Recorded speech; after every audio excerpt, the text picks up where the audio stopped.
നമസ്കാരം. 30 മാസം അഥവാ 2.5 വർഷം കൊണ്ട് കായ്ക്കും എന്ന് പറഞ്ഞ് ഞാൻ നട്ട ഒരു ഗംഗാബോണ്ടം തെങ്ങിനെ കുറിച്ചാണ് ഇന്നത്തെ വീഡിയോയിൽ. എനിക്ക് തന്നെ ഇതിനെക്കുറിച്ചൊരു വലിയ അത്ഭുതമാണ് തോന്നിയത്. ഞാനിത് നട്ട് നന്നായി വളർന്നപ്പോൾ ഏകദേശം 3 പ്രാവശ്യം കൊമ്പൻ ചെല്ലിയുടെ ആക്രമണം ഉണ്ടാകുകയും കീടബാധ ഉണ്ടാകുകയും ഈ തെങ്ങ് ഏതാണ്ട് നശിച്ച പോലെ ആയിപ്പോവുകയും ചെയ്തതാണ്.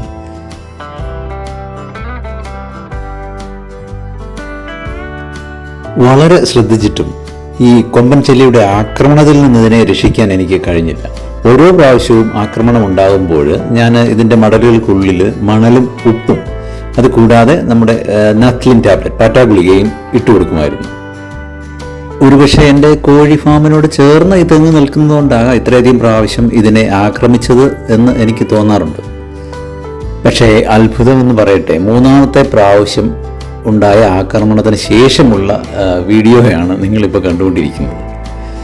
നട്ട് 24ാം മാസത്തിൽ വിരിഞ്ഞ പൂക്കുലകളാണ് നിങ്ങളിപ്പോൾ കാണുന്നത്. ഇതിനെക്കുറിച്ച് അറിയാമെങ്കിൽ കമൻറ്റ് ചെയ്യണേ പ്ലീസ്. പുതിയൊരു വീഡിയോയുമായി വീണ്ടും വരാം. Thank you so much.